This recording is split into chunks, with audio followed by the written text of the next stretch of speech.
Hello and welcome to a bonus episode of Geek Warning, a podcast by Escape Collective.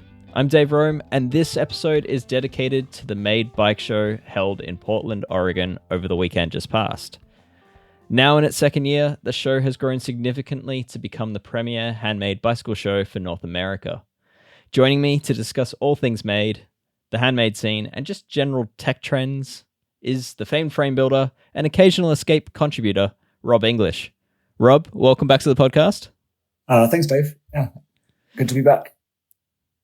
It feels, has it been exactly a year since we last did one of these? I think so. When you and I got to meet in person for the first time, actually sit down at the show and do it. So, yeah. Yes. Unfortunately, I didn't make it across this year, but I was there in spirit and you were there in actual presence. And you actually managed to take some photos for Escape, and we've started to publish those galleries. So thank you for doing that, Rob. Welcome. Did my best amateur journalist. That's good. You did well. I've got a great deal of appreciation for how hard people covering the show work now, because it's a lot. It's a bit of a slog, but it's worth it. And I think the content's appreciated. So, but thank you for doing it. All right, before we get started, I guess, it's probably worth noting that this is a bonus episode, which means it exists for our members who make Escape Collective possible. If you're not a member, then you'll still be able to listen to part of this episode. However, the full version is exclusively found on our member-only podcast feeds. If you've been thinking about supporting Escape Collective for a while, then head to escapecollective.com/member, sign up, and within a minute, you'll be able to enjoy the full version of this episode, among many others. All right, Rob, let's dive into this. So, you just got home. You've had a pretty busy weekend of Made. I mean, you're separating your time between being at your own booth and then taking photos of what other people had at their own booths. Set the scene for the weekend. I mean, what is the Made show? Where is it held? And I guess, how big is it now? Yeah, so Portland, Oregon, and Ziddell Yards is a massive old barge building facility. So feels kind of perfect for the handmade scene of kind of being a bit dark and grimy. Grungy. Yeah, expanded footprint this year. They had a lot more outdoor booths and nice. More inside. So we got lucky with the weather, because last year was sweltering. This year was cooler. We even had a little bit of rain. Okay. And I know Billy, who organises it, said the numbers were up on Friday. I didn't ask him about the other days, but I'm assuming it felt busier all the way through. And we had more international contingents, I think, because a bunch of the Aussies came over, which was really great to meet some of the other builders. And I think that's a big part of the draw, is actually getting the community of builders together and kind of exchange ideas and talk shop a bit. It's when I was talking to Darren Baum, he was trying to have my journalist hat on and get details about the bike. He just wanted to talk shop. So yeah.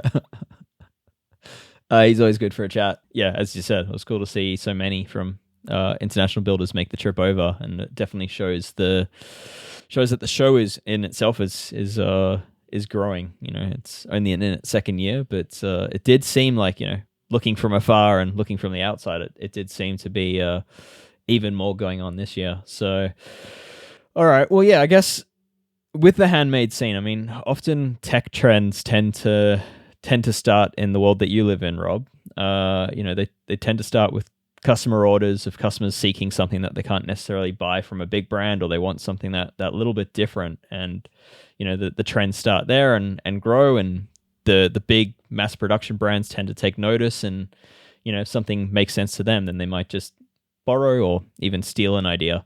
So I guess, with that, was there a style of bike that you felt was most widely represented at the show this year? Like, I'd say, I'm trying to think last year if there was a style, but was there anything that stood out this year? It really felt, I didn't do any actual data gathering, but it really felt like gravel bikes was the predominant thing on display. and within that, running the full gamut from, road bike with big tires through to mountain bike with curly bars. So that seemed to be the most on trend. And then we got the usual kind of custom builds of the full-on Randonneur bikes with all the Brazons and all the racks and fenders and stuff, which was well put together packages. And there seemed to be a fair number of like mini velos in either cargo form or travel bike form, or so smaller wheeled bikes, which is neat. And then like a decent amount of full suspension bikes, kind of surprisingly. That's okay. I was trying to reflect on what I'd seen, and it's just sometimes there's so much overwhelm of everything I saw that I'm still trying to process, I think. So I mean that's understandable. I mean, do you know how many exhibitors there were this year? Do you have that number, or is it? I think I read 250 between between because they had some not just builders but vendors as well. So it was it was a lot. That is a lot. Yeah. Yes, I mean, if gravel bikes are the most prominent, I mean, were there any trends beyond that? Like that, would you say there was an upswing in titanium? Was it sort of still a broad mix of materials that you saw? Was there anything in the way of what people are using to build these things? I think it felt like quite a lot of tie last year, and I think that remained about the same. And it felt like some of the builders who were doing steel and tie in the past are moving more towards just doing titanium. Then it was interesting. And there's still some new builders showed up this year, which is it's so cool to see new people. And I remember when I did my first NAB show in 2012, and like how intimidating that is. So it's like it was nice to be able to like try and welcome them in and wish them the best, and see what they're doing. What niche they're trying to carve out. So one of the builders that you covered in your first Galera on Escape was is it Fiddle? What was the Fiddlehead, the frame name? Yeah, Fiddlehead. Mm-hmm. You made it sound like he attended the last year's show and got so inspired that 12 months later he's displaying himself. That's it's quite a remarkable turnaround.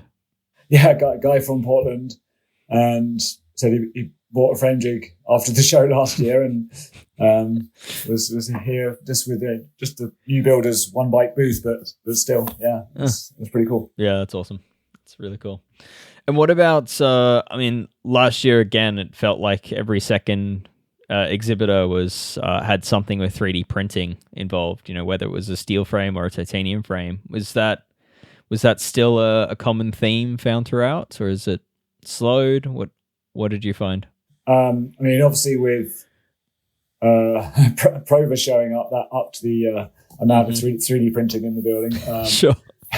And then number 22 had said, okay, hold my beer, and had printed the whole frame. So, and then lots of people using it for little bits and pieces of yokes or dropouts or head tubes. And I definitely felt like the bikes I was photographing, I was really fixating on the solutions for fitting fat tires and chain rings in where the chainstay goes. And I really appreciate some of the tubing manipulation, because I know how challenging that is to do that repeatedly. And so the people who've managed to do it just with the tube in an elegant way, as opposed to having to resort to a printed yoke or other things. And then some of the printed solutions look really, really neat too. So I kind of love that there's no right way to do this. There's a lot of different solutions that can work really well. Up to interpretation. Yeah, exactly. Yeah, so I guess that's probably worth digging into a bit. So you're talking about probably predominantly gravel bikes trying to up the tire clearance between what's effectively a a road with crankset, maybe a little bit wider than a road with crankset, but it's certainly not a mountain bike crankset in most instances. Yeah, so I mean, how wide are most of the tire clearances that you've seen? Like, what's sort of the widest tire that a lot of the builders are trying to squeeze in there? So it seemed like the bigger tired gravel bikes kind of topping out at 48, maybe 50. Okay. And I think it does seem like that's maybe the maximum you can go easily with a road crank if you want to keep your chainstay short. So what Darren did with his new bike was go to a mountain bike crankset, to that 52 millimeter chain line, which will still work with a 142 rear end. But just gives you that much. Every millimeter counts. If you can, the normal road chain line being 47, so going out to 52 is a big chunk of space to play with. So. And it's probably worth noting that 52 chain line is technically an old chain line in mountain bikes. Like, it's kind of already dated in a modern mountain bike. Like, modern mountain bikes are out at 55 now. But yeah, I think it is interesting. And Darren, as a result of that, on that drop bar, that Baum drop bar mountain bike, he was a 29 by 2.4 inch mountain bike tire. Fit 2.4 on the back. Yeah, that's huge. I mean, that is a cross country bike basically. Yeah, that's what he said, that he'd taken basically the rear end of a cross-country bike and grafted it onto the front end of a gravel bike. So it was interesting. And they've got he had his personal bike at the show, and with the Envy fork that will top out at 2.2, but they've got an alternate fork that will take a 2.4 if you want to go. Yeah, wow. That big. Okay. What's your opinion on that style of bike? Do you think there's going to be increased demand for what he's built there, which is like kind of a performance cross-country-ish drop bar gravel bike? I think judging from Unbound and Leadville, the pros are discovering that going that bigger is faster. For the rest of us, going that bigger is more comfortable and better traction.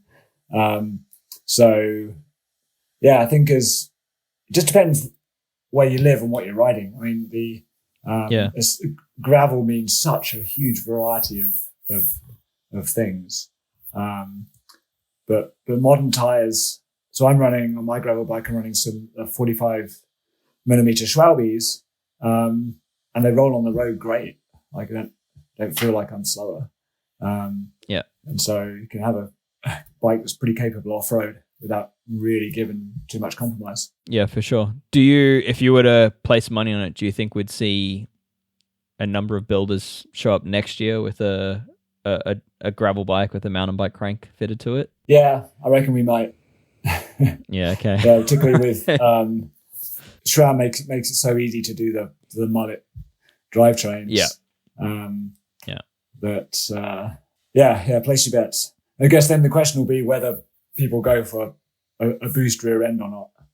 Because that's when you can get out to the 50, as you said, the 55 millimeter chain line with the 148 rear end and gain another 3 millimeters. And if you're already going to the wider Q factor, then why not get another 3 mil?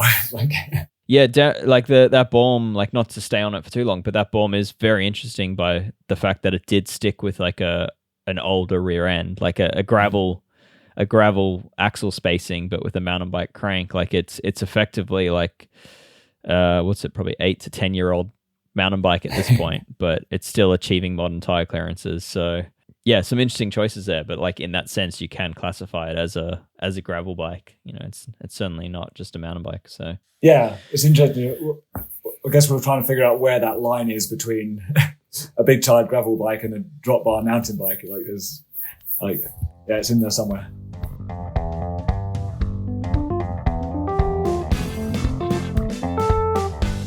I think that's probably the big trend then, like gravel bikes with, trying to maximize tire clearance. I mean, what's your solution to that? Like, I think you displayed a gravel bike at the show, right? Yeah. So I used the Garbaruk crank, which is a little bit wider than a regular road crank. Don't actually recall what the actual chain line is on it, but I just maxed out. Out around 47-ish, 47. Yeah. So I maxed out the chainstay to barely have chainring clearance, and narrowed down the chainstay. And then I've got decent space. So I've got the 45 in there now, but it will easily clear a 50 with nice room. Okay. And still keeping a 425 chainstay length. Oh, wow. Okay. And then that's not, you haven't dropped the stay at all. It's pretty straight out. Just straight. Yeah. Yeah. Okay. All right. And then, so that's just a lot of tube manipulation of the steel tube. No. Right. Yeah. Interesting. Okay. Yeah. So it is possible, I guess, without having to, as you say, it is possible without having to go to a yoke style system or drop it significantly. There are, Yeah. Number 22 had a really nice shaping on their tie chainstay for tie clearance too, and Ritter did a nice job. Okay. Of that too. So, and they're both folk who use 3D printing, but didn't need it in that instance. Interesting. Okay. All right. Yeah, I would have assumed that number 22 was using a yoke to overcome that problem. So that's cool to hear. Yeah, I mean, I guess another trend that I spotted last year was that there was kind of an increasing split between like builders using sort of production type bikes, like, stock sizing, probably making in like batch builds, which is something you and I have discussed before. Versus the whole, the world of a custom bike. Did you spot anything? Like, was there any trend there? Like, is it still a pretty even split between custom and production, or any changes there that you spotted? I didn't spot any real changes there. Okay. So yeah, it's super fascinating from the business side of things to look at the different approaches to the business model. And hopefully everyone's being successful with it, but there's many different paths to doing this. Some of the brands there aren't making the bikes themselves, and so maybe they're doing more stock sizes and stuff in that respect. But I just really find it fascinating, different people's approaches and what their goals are, what they're trying to do. Yeah. So, I mean, obviously you sit at the custom end of things, like everything you do is effectively a one-off creation. Yeah.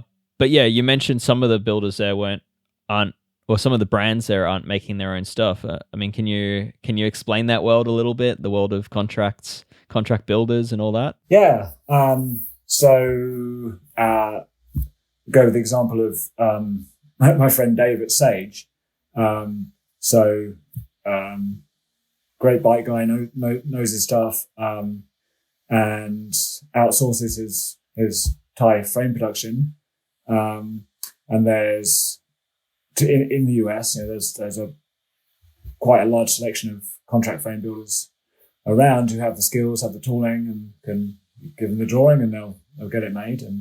And he's able to work with his vendor to do some 3D printed parts and parts that's specific to him that nobody else uses. And so you end up with a unique bike that's made by people who know what they're doing.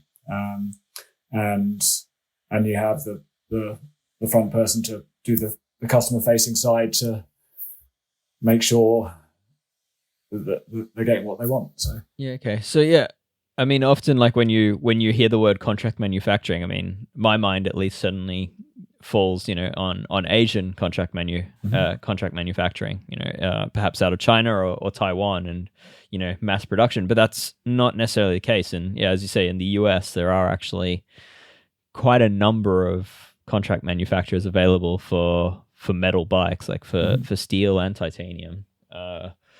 Which I guess might be quite surprising to some. So there's a number of people who have their own brand who then do contract manufacturing as well. And yeah, good for them. It's, so it's good. Again, there's different approaches and different business models. But once you've got your system set up, and if you really enjoy the fabrication side rather than the sales and marketing side, then that makes a lot of sense. Yep. Who is Simple Bikes? Who's the builder behind Simple? Oscar. Yeah. So I feel like Oscar has been known as the welder in Portland for a long time. If you want some really good welds done on some bike frames, go talk to Oscar. Was Oscar present again this year? Yeah, he was there with his. He was with his brand. Yeah. Yeah, I remember last year he sort of hinted at the fact that he had his own 4 or 5 bikes on display, and then he hinted that he had like another 10 in the spread amongst the scene. So I think some other builders can claim similar. I didn't get a chance to speak to him this year, but I heard from someone else that he broke his hand 2 weeks before the show. Oh no! And still had to weld bikes for the show. So poor guy. So. You probably haven't counted them, but how many brands displaying at Made do you think are using contract manufacturing, like locally based contract manufacturing? Oh wow! Is it just a small handful, or is it sort of more of Yeah, I think it's a small handful that I'm aware of. Okay. And then some you don't. There's some combinations too sometimes, because like there's a new brand, Mischief. The guy there is doing the cutting and mitering of the tubes himself, and then has a welder come in to put them together. So it's like there's different gotcha levels of subbing out the work. Yeah. Okay. Yeah, and I can think of like 4 or 5 brands I know are contract manufactured. And then there's probably a few others tucked in there. So. And then you've also got like different sizes of builders. Like there's some builders that have multiple staff, so they've probably got specialists or staff that just need to be trained and skilled in certain areas. And then you've got the sort of the more one-man band, like yourself is certainly falls into that category. Of the one-man band, is that the most common approach within that building, within the Made show? Do you think that's more common than not? Yeah, I think so. There's definitely a lot of. It seems like most of the veteran. It was so weird this year to realize I guess I kind of fall into the veteran builder category at this point. Yeah. But there's guys like Jeremy Sysip and the other like NorCal guys who've been doing it twice as long as I have, they're all kind of one man shots. So I think it can be, because you can keep your overhead so low. I think it can be a very sustainable way to do it, and you don't need as much volume of sales because you can only produce what one guy can produce. Once you start taking on staff and having the overhead of a shop and all the other pieces, suddenly you need more volume, and then you need someone to do the sales and marketing, and so I think those that go that journey, you kind of need to get to a certain size of like a Mosaic or a number 22, or where you can kind of, it makes sense to fill all the seats to do that. So, and I'll just correct myself quickly, which is not all are one-man bands. There also are a handful of female builders now in the scene. So one-woman bands, indeed. Yeah. Yes. Yes. All right.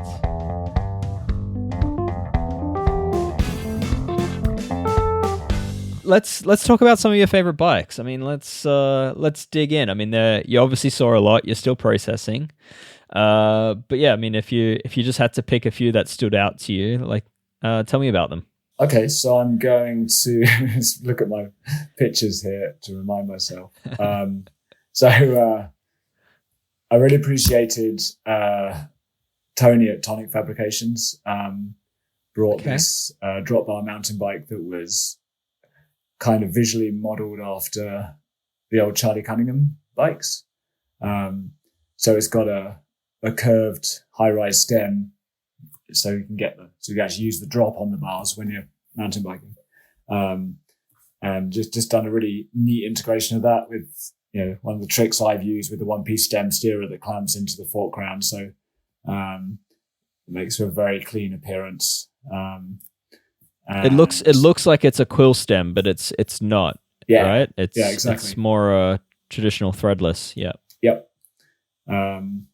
And he just always does some really nice work with tube bending. You don't see that many dropped chainstays in custom steel bikes, but he's pulled that off. And the whole bike's just painted white. Just white bikes always kind of look good. So Yeah, that was the first one I photographed. So I was like, that one, I like that. Yeah. And then one of the other bikes that's just. So where's Tonic based? He's in Portland. Portland. Okay. Yeah. And Tony's one of those builders whose frames are completely recognizable when they're not painted. Gotcha. Because we share a painter, and so I'm used to going and seeing all these naked bikes, and there's only a few you can pick out as knowing exactly whose they are. And Tony's another one that does everything in house. He does. He does everything, like machined his own dropouts and with manual machine. Oh wow! Okay. All the way up. Yeah. Yeah. Cool. Yeah. Okay. Talented guy. Wow. Okay. And then one of the other bikes so Ritter didn't have a booth there, but they had a bike in the Kogel Bearings booth, and just it caught my eye just for just how clean it is. So it's a titanium gravel bike with an integrated seat mast and all internal cables, all that stuff. But they've used 3D printing for the head tube. So it's not just the head tube; it's where it's kind of got the lugs for the top tube and down tube printed into it. So they've just got the butt welds for those tubes to join. Yeah. And I just love clean design, and it just kind of spoke to me in a like, here's a bike and it's what it needs to be and nothing more. So that with Ritter, I mean, Ritter historically has used contract manufacturing out of Asia for a lot of their frames. I know, like, you know, they did a recent collaboration with Tom Kellogg, now retired frame builder, on, you know, geometry and tube selection, all that, but then had it made in Asia. Do you know where this titanium gravel bike was? Is it a locally made thing? It's made in Tennessee. Okay, all right. Yeah. And the 3D printing stuff is out of New Zealand. Yep. Apparently there's, I forget the name of the printer, but that would be RAM. Thank you. Yeah. There's quite a number of builders using them. Apparently they're one of the most consistent printers. Yes. Yeah. I know them through this as a supplier to Prova. Okay. Among others in Australia. But yeah. Yeah. Ritter said they don't even need to face the bearing surfaces. They're coming out so precise. Which is great. So US made, and they're all custom one-offs. So they're not, they're only doing small quantities of these compared to the production bikes. But yeah, it's just a nice execution, and painting the carbon fork and stem in a tone that really matches the titanium well is a nice touch to tie it all together. Yeah. Not easy to do. Yeah, nice. Okay, so you got the Ritter, you got the Tonic. I mean, you also captured a few mountain bikes, I think. Yeah, so Tyler at Bitchin' Bikes brought an interesting bike, and when we were setting up, he had a cover over it, and he said, had me peek underneath. I was looking at it going, I was like, looked at it for a while. I'm like, okay, that's not full suspension, is it? That's an adjustable seat tube. He's like, yep. Okay. Interesting. Okay. So they took some inspiration. So last year, Albatross had a couple of bikes where the seat stays didn't connect to the seat tube to give a much longer seat stay to allow more flex. Tyler took inspiration from that to realize he could decouple the seat tube, and they modified a hydraulically activated dropper and installed it in the end of the top tube, and put a pivot at the bottom of the seat tube, and with a dropper lever trigger, the seat tube angle can move forward 10 degrees. Initially, when I was thinking about it, I was like, well, why would you want to do that? And I thought, well, actually, when I'm mountain biking and do technical climbs, I end up perched right on the nose of the saddle to try and get the weight distribution. And so maybe that'd be kind of useful to be able to move forward.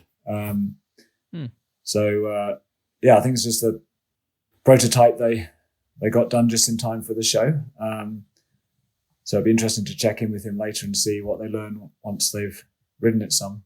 Yeah, was it playing on any other geometry figures other than the seat tube? Like, does head tube angle change with it? No, the rest of it's fixed. Okay. So it's just that one Okay. pivoting frame member. Interesting. And the top tube is overlies to allow for the bit of flex needed for that movement to happen. Okay. And I assume that so the seat stays end up connecting like halfway up the down tube. So I'm assuming that, and it's all titanium. So I'd be interested to know if they're getting much vertical travel from having those long seat stays. Yeah.